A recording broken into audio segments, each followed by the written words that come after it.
Hey there, fellow classic comic collectors. As always, I'm Scott Harris King, and today I'm going to be showing off a complete run of the George Perez Wonder Woman. So, a little bit of context for those who may be not familiar with this run. When Crisis on Infinite Earths reset DC continuity in 1986, Wonder Woman, a series that had been running since 1941, was canceled. Last issue is 329, and in Crisis on Infinite Earths, a bunch of weird stuff happened to Wonder Woman to set up this series. And so basically, in the new continuity, they started Wonder Woman over from scratch. And they put George Perez, one of the legendary artists in comics history, in charge of the series, but he wasn't just drawing it, he was also writing it. And so that run has gone on to become one of the best, most iconic, influential, important Wonder Woman runs of all time.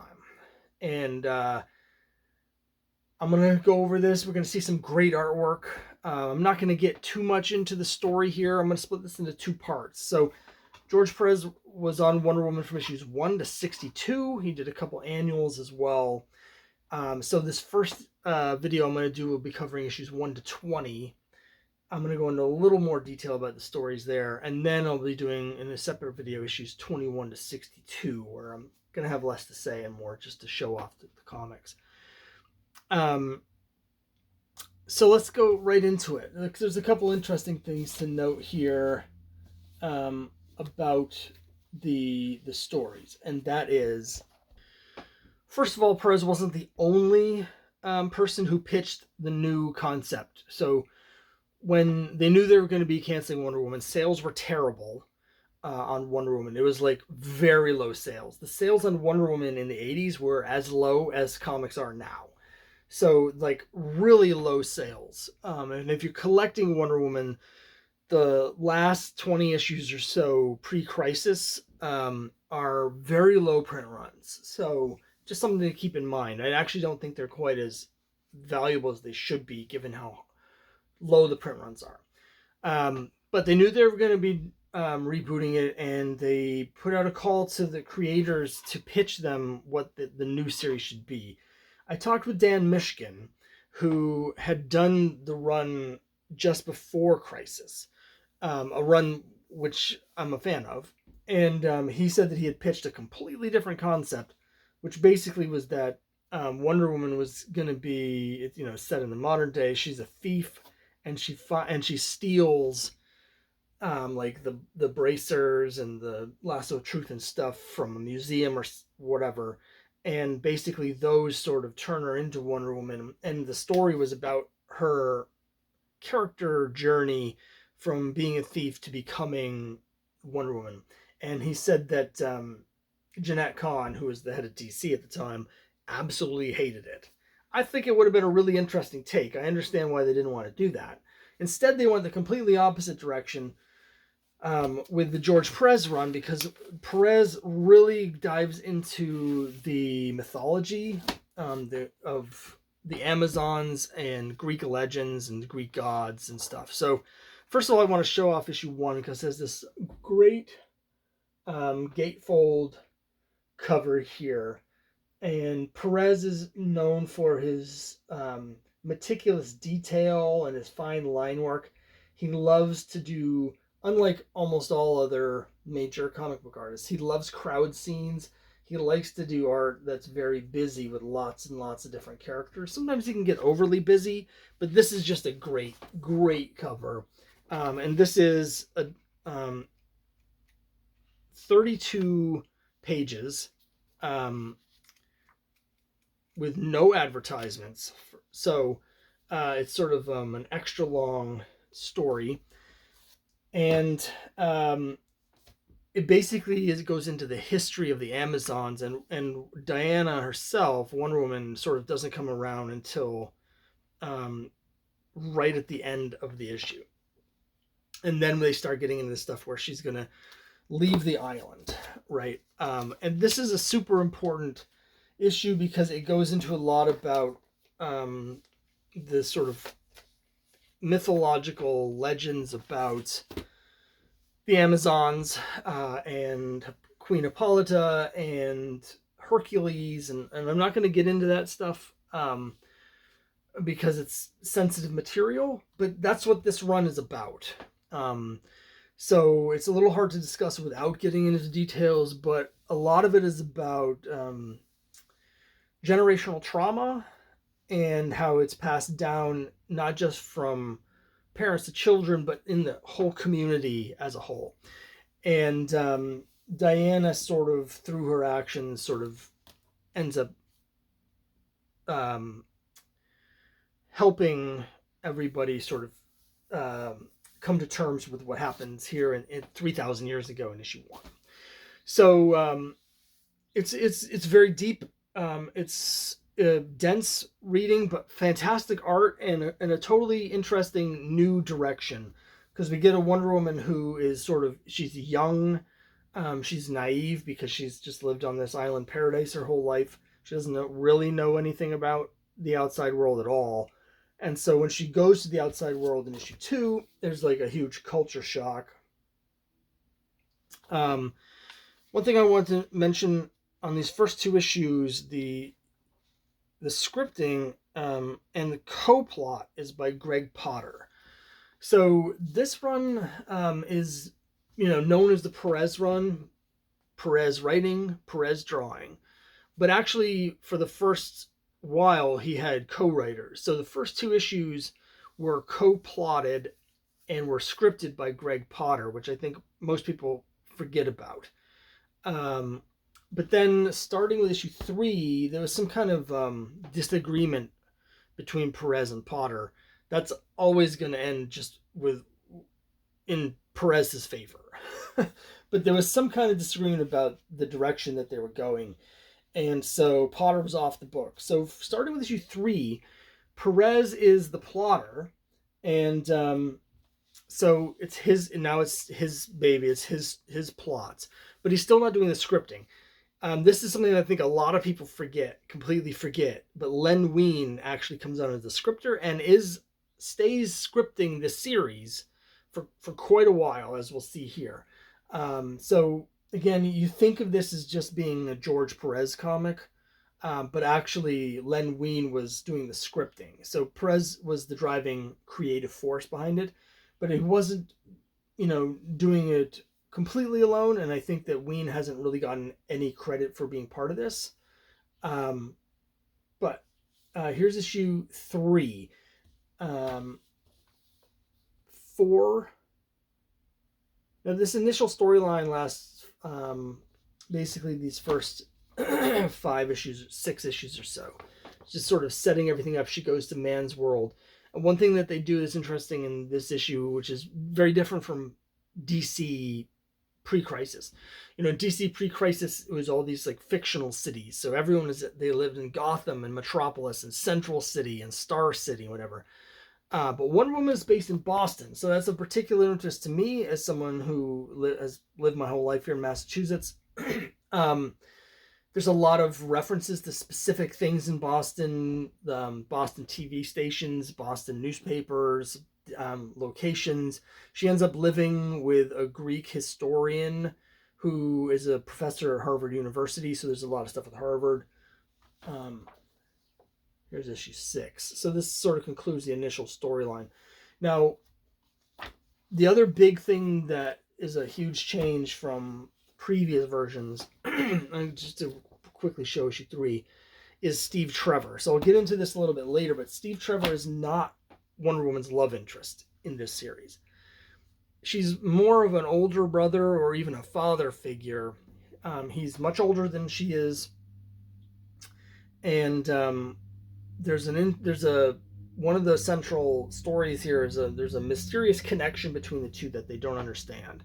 But we'll get into it here in a minute. So here's a great cover. It's classic sort of Perez. It's Diana is on Mount Olympus with the gods. There's a lot of stuff with the Greek gods in here. They're central to the story, which is, again, very different from pre-crisis, where they might show up once in a while.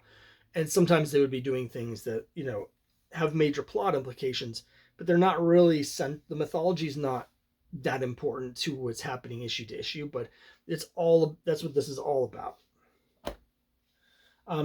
There's issue 8. It's kind of a weird issue. There's a basically in between issue 7 and 8 is where Wonder Woman sort of meets all the other heroes for the first time in Legends, the miniseries Legends. And so that's where in post-Crisis continuity, that's where like the Justice League is formed and stuff like that. And it's where Wonder Woman again meets all the other characters. There's the Justice League, right? And so this story is sort of like recapping various things that happened, and it's done in the form of like, here's a diary entry, there's letters home, so there's lots of text with sort of just illustrations, and you get these entries from like different people, not just Wonder Woman, but also like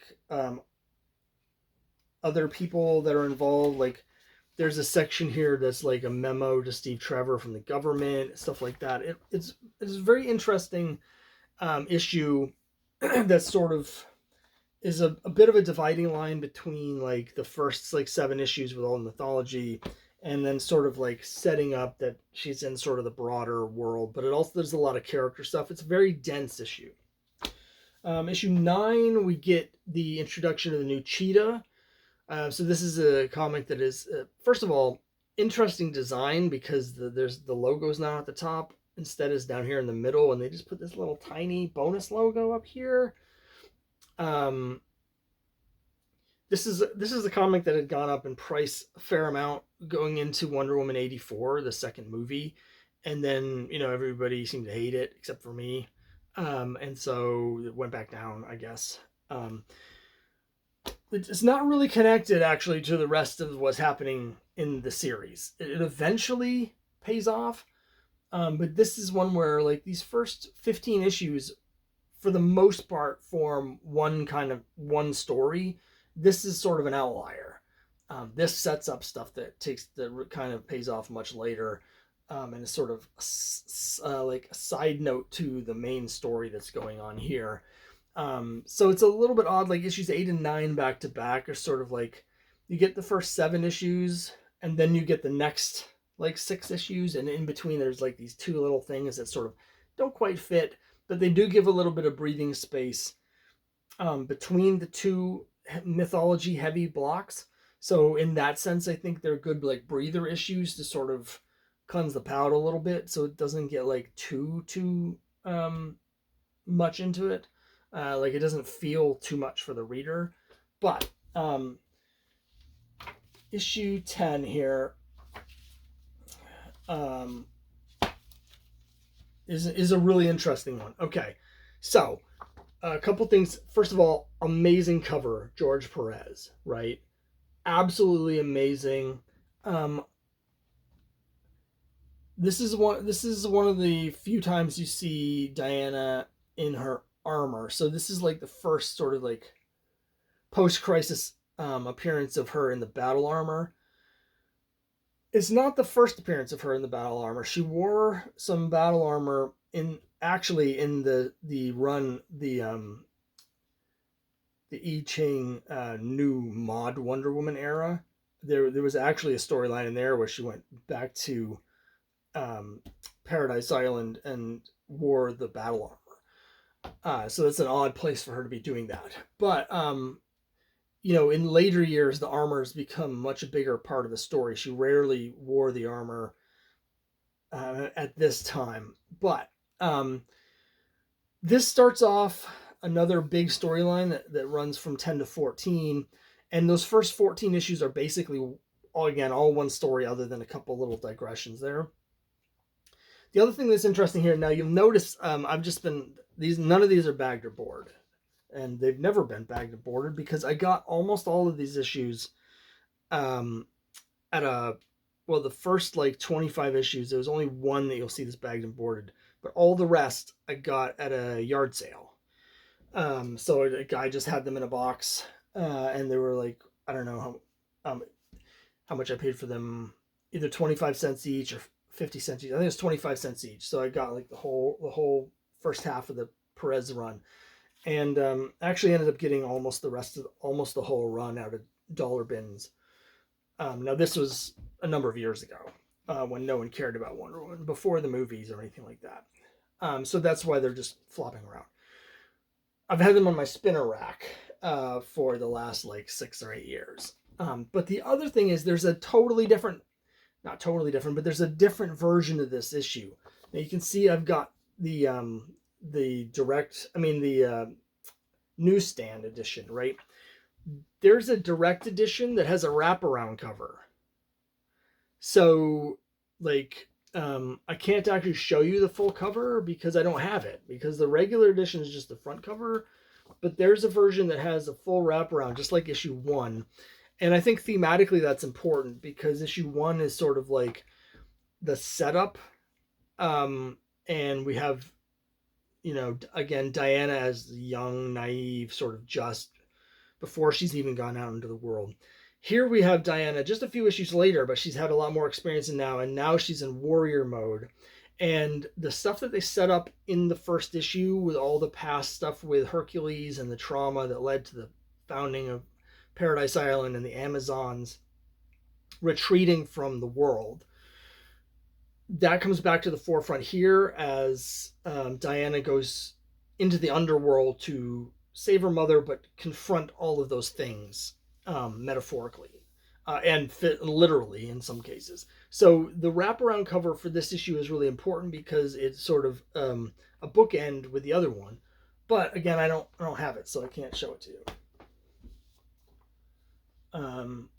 Issue 11.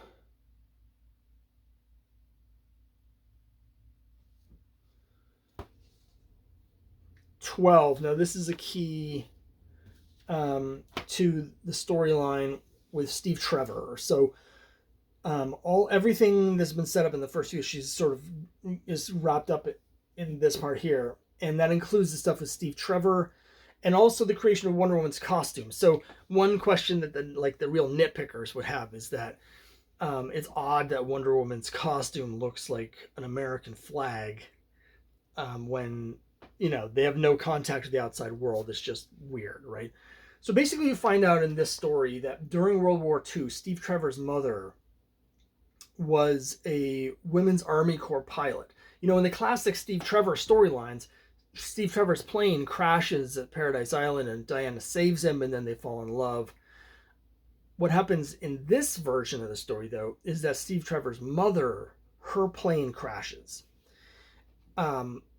at Paradise Island during World War II, and it's at a point where the Amazons have been tasked with this very sort of metaphorical task, where there's a gate to the underworld on the island, and they have to protect it. They have to keep the stuff inside from getting out. So that's their job on Paradise Island, is to watch that door, keep all the dark, evil, monsters and terrible secrets and all the scary things locked away, so that the world doesn't have to deal with them. Again, it's a very powerful metaphor for the trauma that the characters have undergone when they go to Paradise Island. They're locking everything away. Just by being on the island, they're locking away everything bad that happened. But it's literal in the story. And so basically that gets opened, which is what this story is about sort of reopening and examining those wounds so they can heal. So in this story, during World War II, Steve Trevor's mother, her plane crashes on Paradise Island, and the door is opened, and she basically helps them close the door, and she sacrifices herself. So you can see that it's someone wearing the armor, but they've got a gun, and that's because it's not Diana, it's not Wonder Woman, it's actually Steve Trevor's mother. She goes in with her modern weapons and stuff, and holds the door against the monsters while the Amazons close the door. She gets stuck inside and dies. And so in a tribute to her, That's when they create the new armor that they create the Wonder Woman costume, and it's based on the like flight jacket that Steve Trevor's mother is wearing that has the like their version of the Women's Army Corps logo, which looks like the WW, the Wonder Woman logo, and it's got the stars and the American flag and stuff. So that's why Wonder Woman's costume looks like that in this continuity, is because it's a tribute to Steve Trevor's mother who died saving the island, right?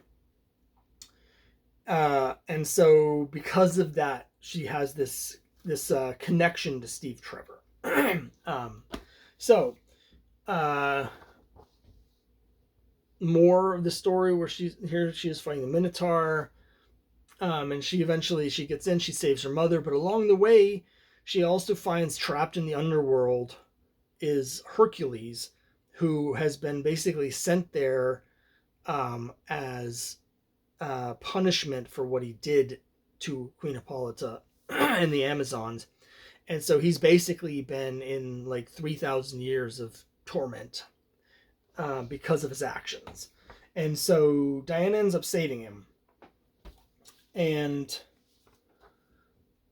there's a wrap-up issue that has one of my all-time favorite Perez covers, maybe the best cover of the run, which is really, I love the cover of issue 10.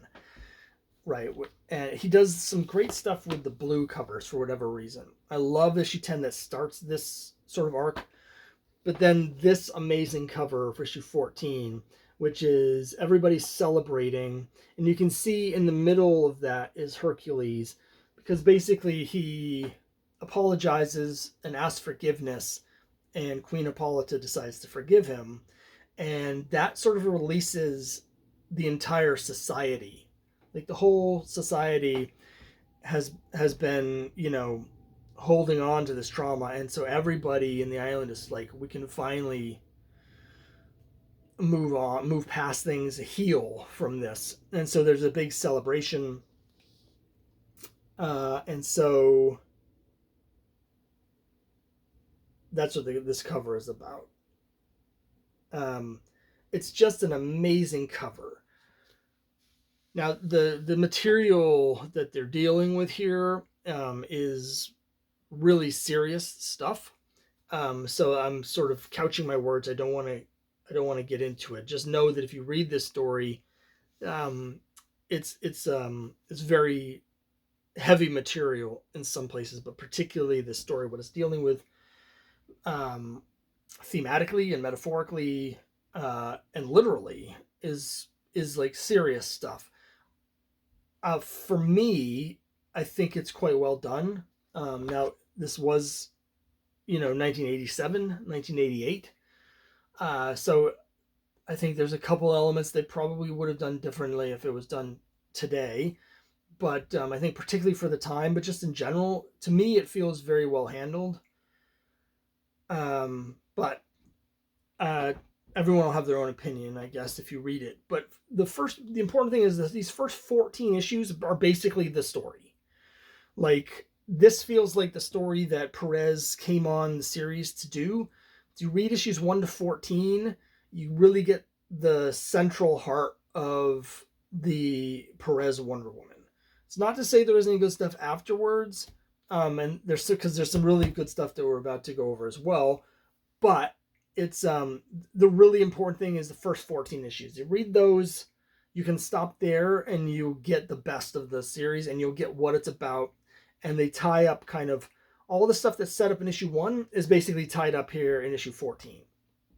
So when you get through those stories, all the stuff with Steve Trevor, the stuff with the Amazons, with Queen Hippolyta, with Wonder Woman going to man's world, and sort of learning about not just their world, but as a result, the context for her own upbringing and culture. All of that is wrapped up here in issue 14. So you can read the first 14 and you'll get what you need to get. And there's some amazing artwork. And again, I thought very well done and very thought-provoking, interesting stories. But as I mentioned, this video is going to go to issue 20, and there's a reason for that as well. So let's keep going. 15, we get the introduction of the new Silver Swan. 16, some great artwork and covers from Perez. And also notice this is the last issue with Len Wein. So Wein came on issue 3 as the scripter, and he scripted all of the rest of that like original story that I was mentioning. I guess that's why I think that Wein deserves not a lot of credit, and certainly not most of the credit, because almost all the credit goes to Perez. But nobody ever gives Wein any credit, and I think he should get at least a little tiny bit, because he was there for the most important part of the run. Then we get 17.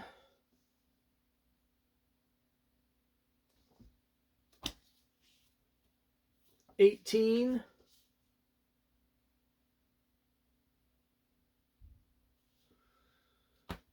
19, which has a great bondage cover, which is, of course, a staple of Wonder Woman things.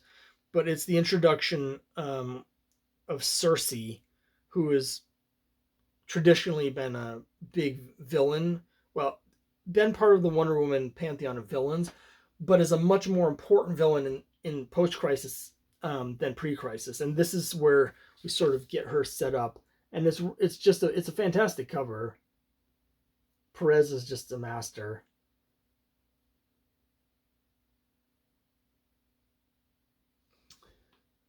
And finally, issue 20. So this has this interesting newspaper cover. Now, Minnie Mayer was a supporting character that was introduced in like issue 2 or 3. And so she's been sort of a kind of a frenemy, I guess, a little bit, you would say. She's not always the most pleasant character, but she's sort of important to the storyline. And basically she dies in this issue, and you're trying to figure out who murdered her. And the resolution is basically, yes, someone shot her, but she had already died of like a drug overdose. So if you're going to go past issue 14, this sort of wraps up more of the some more stuff that has been building since the beginning. This, I would say, would be like not the subplot, but the subplot. And then we're going to stop here, because right after this is this annual number 1, another fantastic cover from George Perez.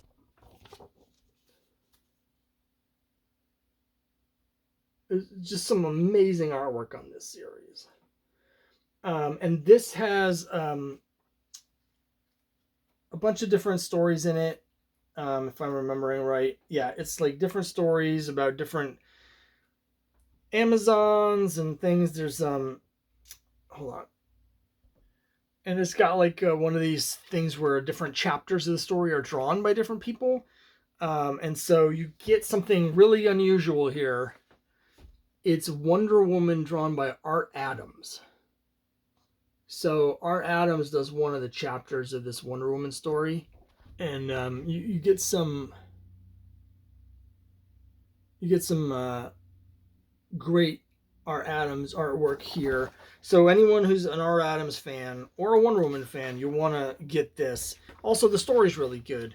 And then right at the end of this, there's the funeral for Minnie Mayer is the last story here. They have like memorial and the reading of the will and all that stuff.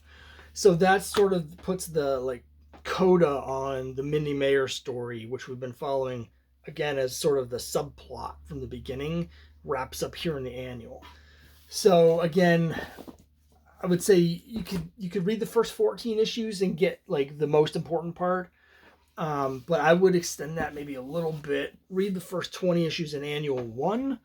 And as we'll talk about next time in less detail, The series starts to decline a little bit after this for me. Not for everybody else, because there's some stuff later on in the series that is highly thought of. But for me, this is the best part. These first 20 issues in the first annual. There's some really good stuff later, but we'll talk about this next time. But for me, you can do this and stop there if you want, and you'll get why the Perez run is considered as important as it is. So that's it for this time. Next time I'll show off the rest of the run. Let me know what you think down below, and I'll see you next time.